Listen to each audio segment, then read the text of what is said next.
नमस्कार दोस्तों, मैं मोहन लाल स्वागत करता हूं आपका हमारे YouTube चैनल जित मास्टर स्टडी पर।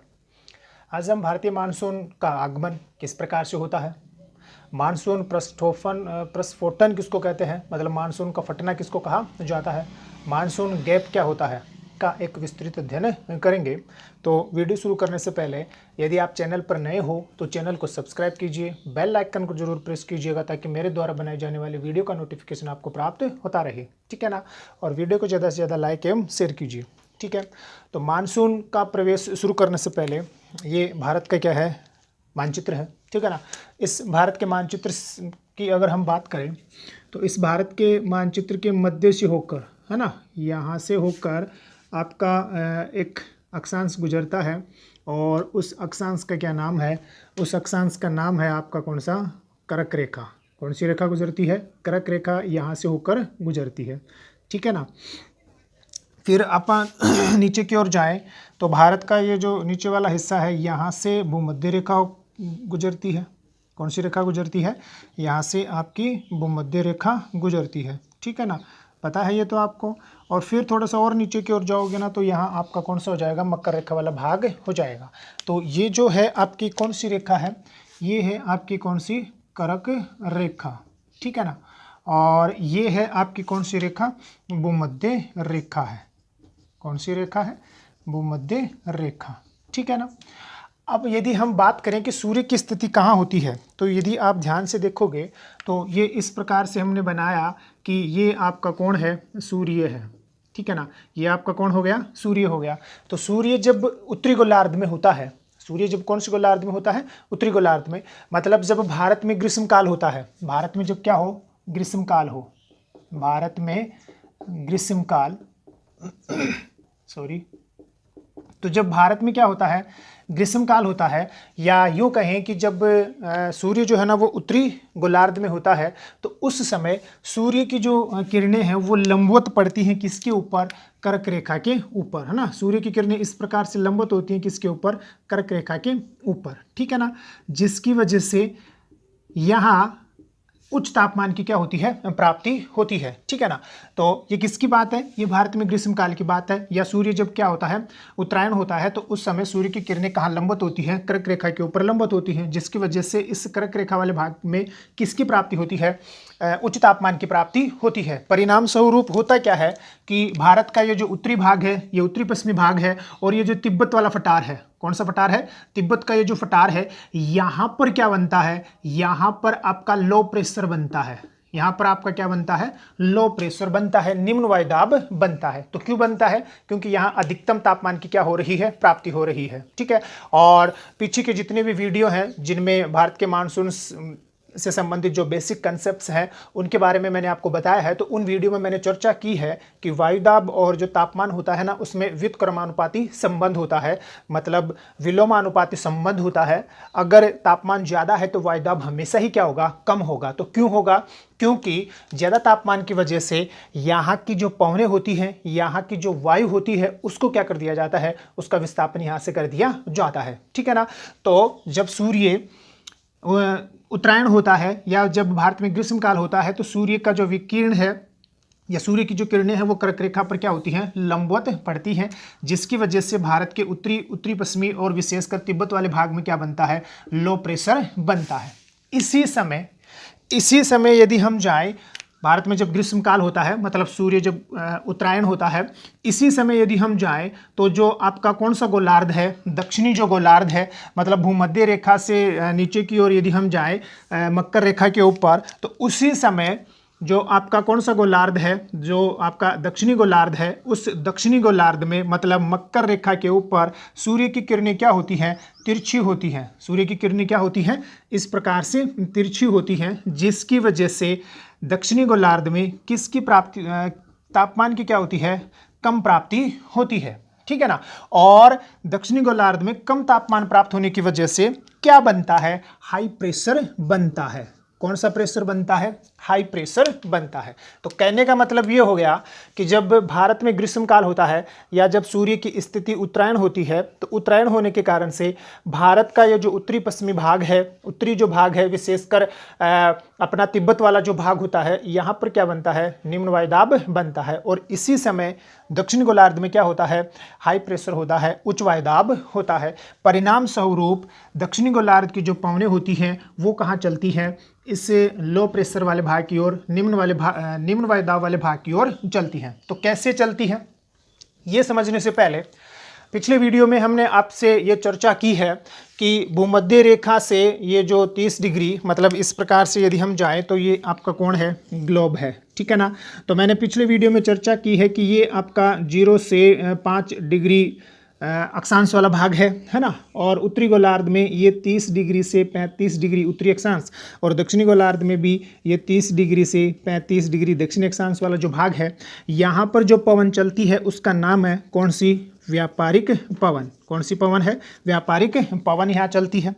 उत्तरी गोलार्ध में ये वाली जो पवन है, यहाँ जो पवन चलती है कौन सी गोलार्ध में, उत्तरी गोलार्ध में, उसको बोला जाता है कौन सी पवन, उत्तरी पूर्वी व्यापारिक पवन। कौन सी पवन, उत्तरी पूर्वी व्यापारिक पवन।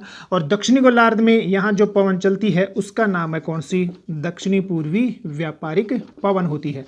तो इस हिसाब से यदि हम जाएं तो भारत का ये जो दक्षिणी हिस्सा है, मतलब भूमध्य रेखा से ऊपर का ये जो हिस्सा है, यहाँ पर कौन सी पवन चल रही होती है, यहाँ पर आपकी कौन सी पवन चलती है, उत्तरी पूर्वी व्यापारिक पवन चलती है। और इसी समय दक्षिणी गोलार्ध में जहाँ उच्च वायुदाब बना हुआ है, यहाँ पर आपकी चलती है कौन सी, दक्षिणी पूर्वी व्यापारिक पवन यहाँ चलती है। ठीक है, इतना ध्यान रख लोगे। तो आपको ध्यान क्या रखना है, आपको ध्यान ये रखना है कि भारत का ये जो दक्षिणी वाला जो भाग है, मतलब जहाँ पर आपकी कौन सी पवन चल रही होती है, उत्तरी पूर्वी व्यापारिक पवन। तो जैसे ही सूर्य उत्तरायण होता है या भारत में जब ग्रीष्म काल आता है, तो यहाँ चलने वाली जो उत्तरी पूर्वी व्यापारिक पवन है वो यहाँ से क्या कर दी जाती है, विस्थापित कर दी जाती है। इसी वजह से तो यहाँ क्या बनता है, लो प्रेशर बनता है। और इसी लो प्रेशर की ओर दक्षिणी गोलार्ध से चलने, दक्षिणी गोलार्ध की जो दक्षिण गोलार्ध में चलने वाली जो कौन सी पवनें हैं, दक्षिणी पूर्वी व्यापारिक पवन, वही क्या होती हैं, इस स्थान को ग्रहण करने के लिए इस वाले भाग की ओर चलती है। ठीक है। दूसरा, पिछले वीडियो में हमने ये भी चर्चा की है कि कोई भी पवन, चाहे वो उत्तरी गोलार्ध की हो चाहे क्या हो, दक्षिणी गोलार्ध की हो, सामान्यतः होता क्या है कि पवन जो होती है ना, वो हाई प्रेशर से लो प्रेशर की ओर एक सीधी रेखा में चलती है। ठीक है ना, हाई प्रेशर से लो प्रेशर की ओर एक सीधी रेखा में चलती है। ठीक है ना, कौन, क्षैतिज अवस्था में कौन, पवन। परंतु कोरियोलिस बल के कारण से कोई भी पवन हाई प्रेशर से लो प्रेशर की ओर क्षैतिज रूप में एक सीधी रेखा में न चलकर उसकी दिशा क्या हो जाती है, विक्षेपित हो जाती है। तो उत्तरी गोलार्ध में यदि वो पवन है तो वो कौन सी, यदि उत्तरी गोलार्ध की वो पवन है तो वो कौन सी ओर विक्षेपित होगी, दाईं ओर विक्षेपित हो जाएगी, या उसकी दिशा जो है ना वो दाईं ओर क्या हो जाती है, घूम जाती है। और यदि वो कौन सी गोलार्ध की है, दक्षिण गोलार्ध की है, तो वो क्या हो जाती है, बाईं ओर हो जाती है। तो इसको आपको कैसे एक्सप्लेन करना है। दक्षिणी गोलार्ध में ये जो लो प्रेशर है, हाई प्रेशर का ये जो क्षेत्र है, यहाँ पर चल रही होती है कौन सी, दक्षिणी पूर्वी व्यापारिक पवन। तो दक्षिणी पूर्वी जो व्यापारिक पवन है वो किस प्रकार से चलती हैं, वो इस प्रकार से चल रही होती है। इस हाई प्रेशर वाले भाग में दक्षिणी पूर्वी व्यापारिक पवन इस प्रकार से क्या होती हैं, चलती है। ठीक है ना, मतलब इनकी दिशा क्या होती है, इनकी दिशा होती है दक्षिण पूर्व से उत्तर पश्चिम की ओर। कहाँ होती है, दक्षिण पूर्व से किधर चल रही होती हैं, उत्तर पश्चिम की ओर। ये दक्षिणी पूर्वी व्यापारिक पवनों की क्या होती है, दिशा होती है। ठीक है ना, ये दक्षिणी पूर्वी व्यापारिक पवनों की क्या हो गई, दिशा हो गई है। लेकिन जैसे ही ये पवनें इस लो प्रेशर वाले भाग की ओर चलती हैं तो इनको किसको पार करना पड़ेगा, इनको भूमध्य रेखा को क्या करना पड़ता है, पार करना पड़ता है। किसको, भूमध्य रेखा को ये पार करेंगी। और जब ये भूमध्य रेखा को पार करती है ना, तो इनका गोलार्ध क्या हो जाता है, बदल जाता है, और ये कौन सी गोलार्ध में चली जाती है, उत्तरी गोलार्ध में। तो इनकी दिशा जो कि दक्षिण पूर्व से क्या है, उत्तर पश्चिम की ओर है, वो जैसे ही उत्तरी गोलार्ध में आएंगी, दिशा कौन सी ओर विक्षेपित हो जाएगी, दाईं ओर। तो इनकी दिशा कैसी हो जाती है, इनकी जो दिशा है वो इस प्रकार से हो जाती है। किस प्रकार से, इस प्रकार से इनकी क्या हो जाती है, दिशा हो जाती है। ठीक है ना। इस प्रकार से क्या हो जाती है, इनकी ये दिशा हो जाती है। मतलब जो पवन पहले दक्षिण पूर्व से उत्तर पश्चिम की ओर चल रही थी, वो पवन अब कौन सी दिशा से कौन सी दिशा की ओर चलना शुरू कर देती है, वो पवन अब दक्षिण पश्चिम से उत्तर पूर्व की ओर चलना शुरू कर देती है।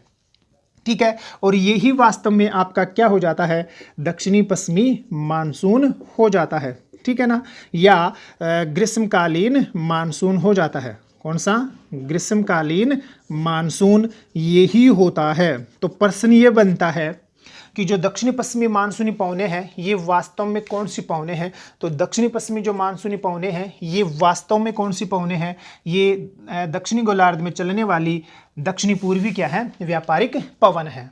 ठीक है, ध्यान रख लोगे।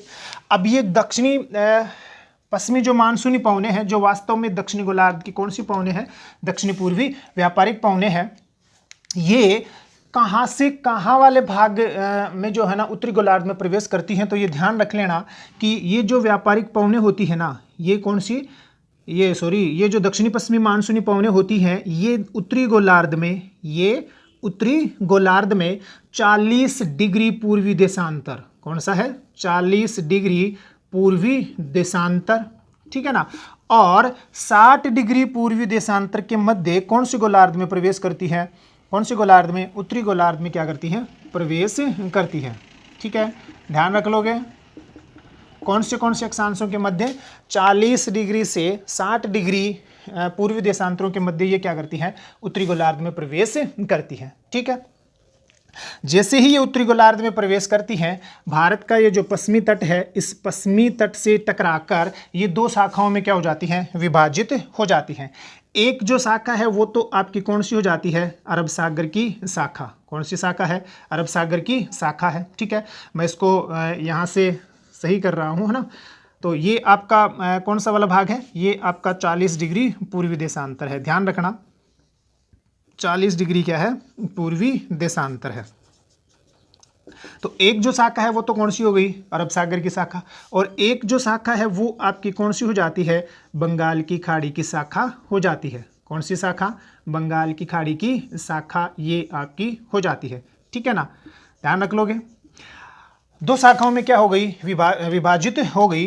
एक ये आपकी कौन सी, अरब सागर शाखा, और ये आपकी कौन सी, बंगाल की खाड़ी की शाखा हो जाती है। ठीक है, अब अरब सागर जो शाखा है ना, ये अरब सागर शाखा सर्वप्रथम कौन से तट पर भारत में प्रवेश करती है। तो ये भारत का कौन सा तट है, ये भारत का मालाबार तट है। ये भारत का कौन सा तट है, मालाबार तट है। तो इस मालाबार तट पर सर्वप्रथम इन मानसूनी पवनों का क्या होता है, प्रवेश होता है। तो आपको क्या ध्यान रखना है कि भारत में सर्वप्रथम मानसून का प्रवेश कहाँ होता है। तो भारत में सर्वप्रथम मानसून का प्रवेश मालाबार तट केरल में जून के पहले सप्ताह में होता है। ठीक है ना, परंतु इस बात को भी आप ध्यान रखना कि यहाँ जो बंगाल की खाड़ी है, इस बंगाल की खाड़ी में भारत का यहाँ जो आपका अंडमान निकोबार द्वीप समूह है, तो ये ध्यान रखना कि भारत में सर्वप्रथम मानसून का प्रवेश कहाँ होता है, अंडमान एवं निकोबार में होता है। तो यदि प्रश्न आए ना कि भारत में सर्वप्रथम मानसून का प्रवेश कहाँ होता है, और ऑप्शन ए केरल या मालाबार तट, और ऑप्शन 2 आपका कौन सा, अंडमान निकोबार, तो हमेशा आप किसके साथ जाओगे, अंडमान निकोबार द्वीप समूह के साथ जाओगे, क्योंकि यहाँ पर मानसून का सर्वप्रथम प्रवेश हो जाता है। अप्रैल मई माह में ही क्या हो जाता है, मानसून का प्रवेश यहाँ हो जाता है। ठीक है, तो दोनों ऑप्शन आए ना कि भारत में सर्वप्रथम मानसून का प्रवेश होता है केरल में या अंडमान निकोबार में, तो हमेशा किसको ध्यान रखना है, अंडमान निकोबार द्वीप समूह का ध्यान रखना है। दूसरा प्रश्न इस प्रकार से है कि भारत की मुख्य भूमि में सर्वप्रथम मानसून का प्रवेश कहाँ होता है। तो वो तो सीधा सा आंसर आपका कौन हो गया, ये मालाबार तट या केरल हो गया, जहाँ जून के पहला सप्ताह में क्या हो जाता है, मानसून का प्रवेश हो जाता है। दूसरा वही प्रश्न आए कि भारत में सर्वप्रथम मानसून का प्रवेश कहाँ होता है, और ऑप्शन में केवल मालाबार तट दे रखा है और इस बार क्या नहीं दिया, अंडमान निकोबार नहीं दिया। तो ऐसी स्थिति में आपका कौन सा आंसर सही होगा, आपका केरल या मालाबार तट ही क्या होगा, सही होगा। तो भारत में ये जो अरब सागर की शाखा है, कौन सी शाखा, अरब सागर की ये जो शाखा है, ये भारत में सर्वप्रथम कौन से तट पर प्रवेश करती है, मालाबार तट पर। कौन से तट पर, मालाबार तट। ठीक है ना, या मालाबार तट के स्थान पर आप क्या कर सकते हो, केरल में सर्वप्रथम इस मानसूनी पवन का क्या होता है, प्रवेश होता है। ठीक है, दूसरा, ये जो अरब सागर की जो शाखा है, ये एक तो मालाबार तट पर क्या करती है, प्रवेश करती है। कौन से तट पर? मालाबार तट पर। इसकी जो दूसरी उपशाखा है, किसकी? अरब सागर शाखा की जो दूसरी उपशाखा है, वो दूसरी उपशाखा वो प्रवेश करती है आपकी मुंबई तट के आसपास। कौन से तट के आसपास? मुंबई तट के आसपास। और यहाँ प्रवेश करने के बाद में ये जो पवन है, ये जो आपकी ताप्ती और कौन सी नदियाँ हैं, ये नर्मदा जो नदियां हैं, मतलब ताप्ती और नर्मदा नदी की भ्रंश घाटी के समानांतर बहती हुई ये पवनें छोटा नागपुर के फटार तक चली जाती हैं। कहाँ तक चली जाती हैं? छोटा नागपुर के फटार तक चली जाती हैं। ठीक है। दूसरी जो शाखा है ना, इसकी तीसरी शाखा, पहली शाखा तो मालाबार तट पर, दूसरी शाखा जो है ना वो नर्मदा और ताप्ती नदियों की भ्रंश घाटी के समानांतर बहती हुई कहाँ चली जाती है? ये छोटे नागपुर के फटार तक। इसकी जो तीसरी शाखा है, वो तीसरी शाखा गुजरात से प्रवेश कर, किससे प्रवेश कर? गुजरात से प्रवेश कर अरावली के समानांतर, किसके समानांतर? अरावली के समानांतर किससे जाकर टकराती है?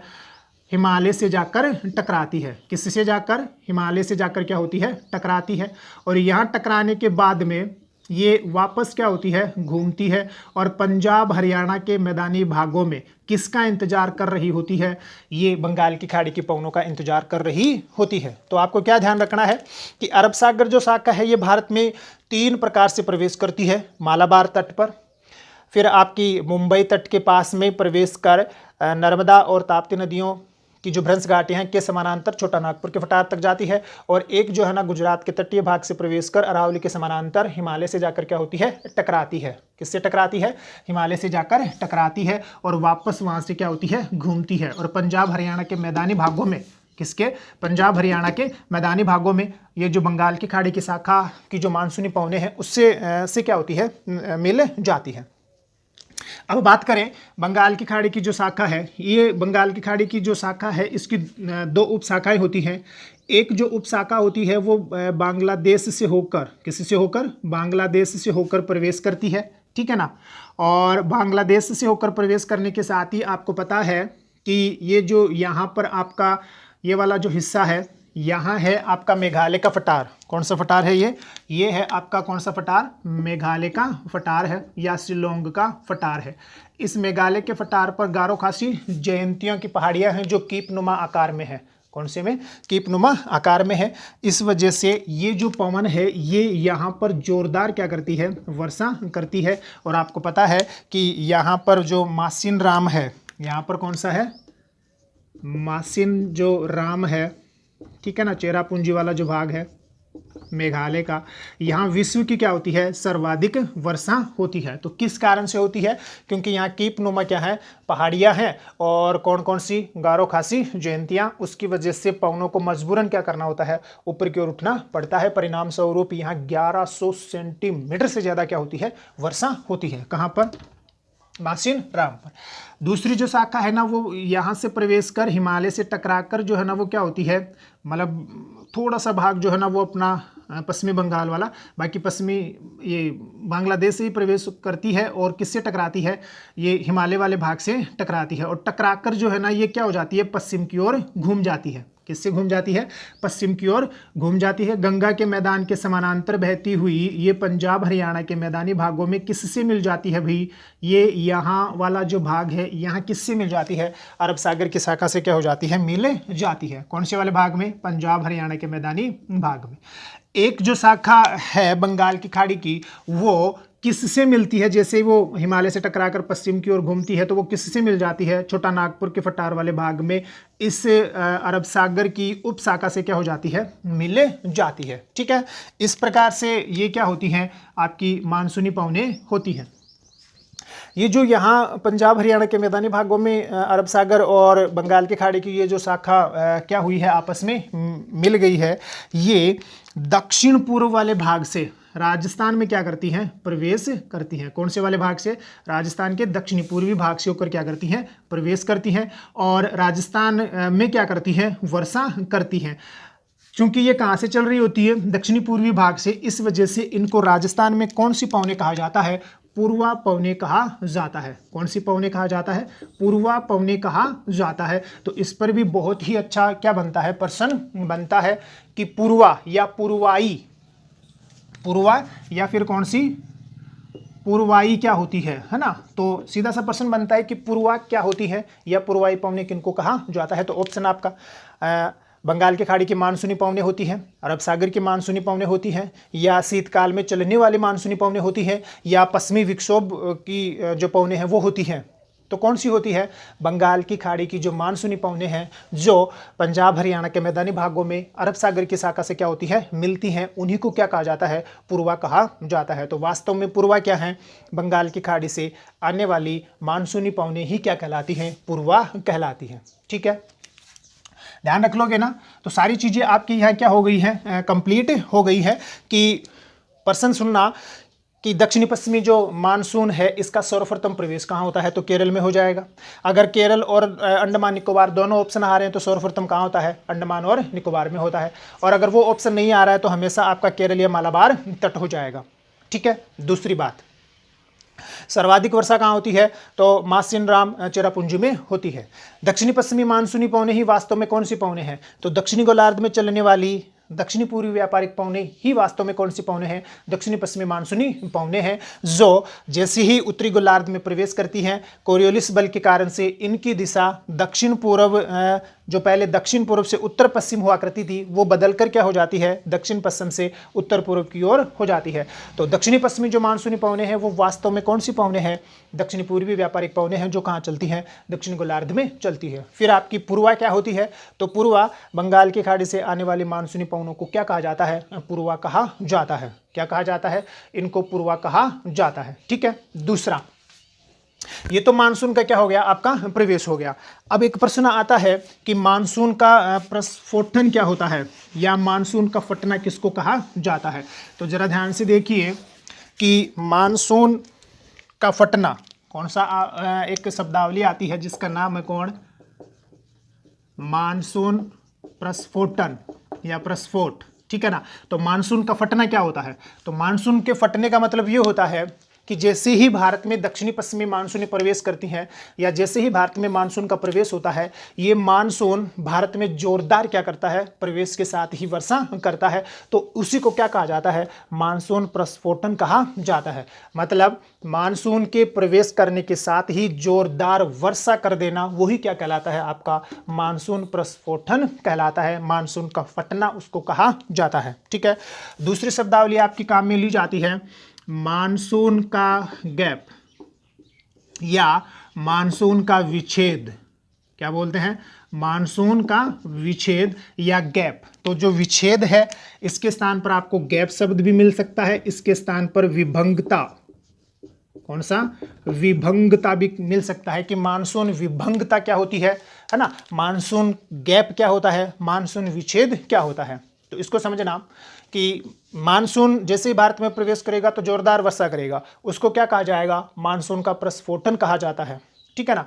तो लगातार मानसून से वर्षा होने के बाद, लगातार मानसून से वर्षा हो रही है ना, लगातार मानसून क्या कर रहा है? वर्षा कर रहा है, लेकिन वह एक बार वर्षा होने के बाद कुछ दिनों तक, कुछ सप्ताह तक क्या नहीं हो पाती? वर्षा नहीं हो पाती है। उसी को क्या कहा जाता है? गैप ऑफ मॉनसून कहा जाता है। उसी को क्या कहा जाता है? मानसून का विच्छेद कहा जाता है। कहने का मतलब क्या हो गया कि जैसे मानसून प्रवेश करेगा तो वो जोरदार वर्षा करेगा। ठीक है ना। एक बार वर्षा करने के बाद में अगली जो वर्षा होती है ना, उसके मध्य कुछ दिनों का अंतराल लग जाता है, उसको क्या कहा जाता है? मानसून गैप कहा जाता है, या गैप ऑफ मॉनसून उसको कहा जाता है, या उसी को क्या कहा जाता है? मानसून विभंगता कहा जाता है। तो ये क्यों उत्पन्न होती है? इसके अलग अलग कारण हैं। इसकी क्या है? अलग अलग कारण है। यदि मानसून का जो गैप है, यदि वो आपके कौन से वाले भाग में उत्पन्न हो रहा है, राजस्थान या उत्तरी पश्चिमी भारत में यदि वो उत्पन्न हो रहा है ना, राजस्थान या कौन से वाले भाग में? भारत के उत्तरी पश्चिमी भाग में। मतलब ये वाला जो हिस्सा है, अगर यहाँ मानसून विभंगता उत्पन्न होती है उत्तरी पश्चिमी भाग में, तो इस विभंगता का कारण ये है कि इस वाले भाग में किसकी उत्पत्ति हो जाती है? तापीय विलोमता उत्पन्न हो जाती है। किसकी उत्पत्ति हो जाती है? तापीय विलोमता। तापीय विलोमता का मतलब क्या होता है? सामान्यतया जैसे ही धरातल से ऊंचाई की ओर जाते हैं ना, तो तापमान में क्या होती है? कमी होती है। धरातल से ऊंचाई की ओर जाने पर तापमान हमेशा क्या होता है? कम होता है, ठीक है ना। 165 मीटर पर 1 डिग्री सेल्सियस तापमान क्या हो जाता है? कम हो जाता है। तो वो आपकी सामान्य ताप पतंदर कहलाती है, या उसको सामान्य ताप पतंदर कहते हैं। परंतु कभी कभी कुछ ऐसी परिस्थितियां हो जाती हैं कि धरातल से ऊपर की ओर जाने पर तापमान कम होने की बजाय क्या हो जाता है? बढ़ जाता है। तो उसी को क्या कहा जाता है? उसी को तापीय विलोमता कहा जाता है, ठीक है। इस तापीय विलोमता के कारण से जो आर्द्र पवनें होती है ना, कौन सी पवनें होती हैं? जो आर्द्र पवनें होती हैं वो क्या नहीं हो पाती? ऊपर नहीं उठ पाती हैं, ऊपर नहीं उठ पाती हैं, जिसकी वजह से इस पश्चिमी, उत्तरी पश्चिमी जो भारत है, यहाँ क्या नहीं हो पाती है? वर्षा नहीं हो पाती है। और इसी वजह से इस वाले भाग में एक बार वर्षा होने के बाद मानसून का क्या लग जाता है? अगली वर्षा में क्या लग जाता है? गैप लग जाता है। क्यों लगा? तो ध्यान रखना कि गैप ऑफ जो मानसून होता है ये उत्तरी पश्चिमी भारत में क्यों होता है? क्योंकि यहाँ पर किसकी उत्पत्ति हो जाती है? तापमान विलोमता की उत्पत्ति हो जाती है। अब तापमान विलोमता क्या होता है? तो मैंने आपको क्या बताया कि जैसे ही धरातल से ऊपर की ओर जाते हैं तो सामान्यतः तापमान में क्या होती है? कमी होती है, जो 165 मीटर पर 1 डिग्री सेल्सियस होता है ना। इसको क्या कहा जाता है? सामान्य ताप पतंदर कहा जाता है। परंतु कभी कभी कुछ परिस्थितियाँ ऐसी बन जाती हैं कि ऊपर की ओर जाने पर तापमान कम होने की बजाय क्या हो जाता है? बढ़ जाता है। उसी को क्या कहा जाता है? तापीय विलोमता। इस तापीय विलोमता के कारण से ये जो दक्षिणी पश्चिमी आर्द्र पवनें हैं ये क्या नहीं हो पाती? ऊपर की ओर उठ नहीं पाती हैं, जिसकी वजह से ये क्या नहीं कर पाती? वर्षा नहीं कर पाती। इसी वजह से इस मरुस्थलीय भाग में, इस उत्तरी पश्चिमी भारत वाले भाग में एक बार वर्षा होने के बाद में अगली वर्षा में क्या आ जाता है? अंतराल आ जाता है, ठीक है। दूसरा जो पश्चिमी घाट है, कौन सा घाट है?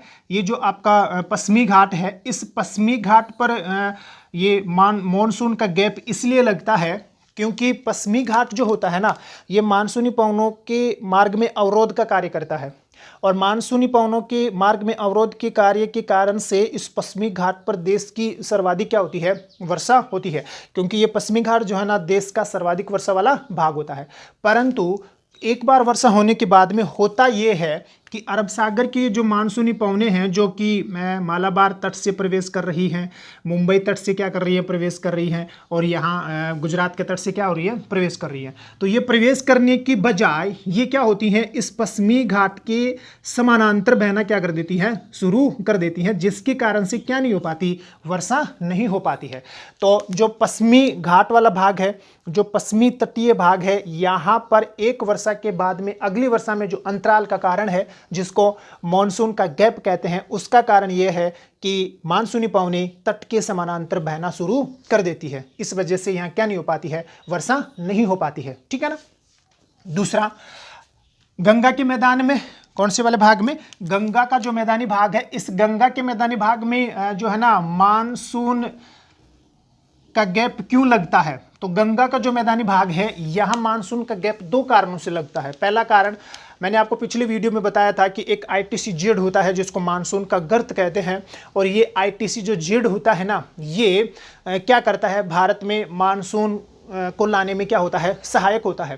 तो गंगा के मैदान में जो आईटीसी जेड की स्थिति होती है, वो स्थिति क्या होती है? परिवर्तित हो जाती है एक बार मानसून की वर्षा होने के बाद में। कहने का मतलब, गंगा का जो मैदानी भाग है, यहाँ पर एक बार मानसून की वर्षा होने के बाद आईटीसी जेड की स्थिति में क्या होता है? परिवर्तन होता है, जिस वजह से अगली वर्षा में क्या लग जाता है? अंतराल लग जाता है, ठीक है ना। और दूसरा, यहाँ एक बार वर्षा होने के बाद में जो उष्णकटिबंधीय चक्रवात हैं, उनकी संख्या में क्या हो जाती है? कमी हो जाती है। इस वजह से यहाँ क्या नहीं हो पाती? एक बार वर्षा होने के बाद में कुछ दिनों तक वर्षा नहीं हो पाती है, ठीक है ना। तो आपको क्या ध्यान रखना है कि मानसून विच्छेद का मतलब क्या हुआ? मानसून विच्छेद का मतलब ये हो गया कि एक बार मानसून की वर्षा होने के बाद अगली वर्षा के मध्य कुछ दिनों का क्या लग जाना? अंतराल लग जाना, उसी को क्या कहा जाता है? मानसून विच्छेद, मानसून गैप, उसी को मानसून की विभंगता कहा जाता है, जो अलग अलग कारणों से होती है। उत्तरी पश्चिमी भारत में होती है तापीय विलोमता के कारण से, पश्चिमी तटीय भागों में होती है मानसूनी पवनों का तट के समानांतर बहने के कारण से, और गंगा के मैदान में होती है किस कारण से? ITCZ की स्थिति में परिवर्तन होने के कारण से और उष्णकटिबंधीय चक्रवातों की संख्या में कमी आने के कारण से। ठीक है। दूसरा, यहां थी आपकी कौन? अरावली। ये आपकी कौन सी थी? अरावली थी, है ना। तो ये जो मानसूनी पवनें हैं ये अरावली के समानांतर क्या हो जाती हैं?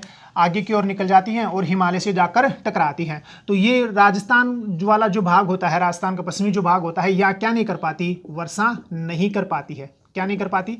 वर्षा नहीं कर पाती है। इसी प्रकार से ध्यान रखना, ये बहुत ही महत्वपूर्ण प्रश्न बनता है।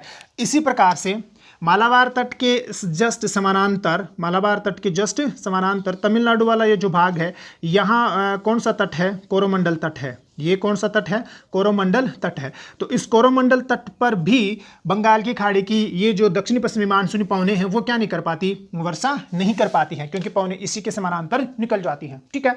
तो आपको क्या ध्यान रखना है कि दक्षिणी पश्चिमी जो मानसूनी पवनें हैं ना, वो दक्षिणी पश्चिमी मानसूनी पवनें कहाँ वर्षा नहीं कर पाती? एक तो अरावली के समानांतर गुजरने के कारण से पश्चिमी राजस्थान में वर्षा नहीं कर पाती हैं।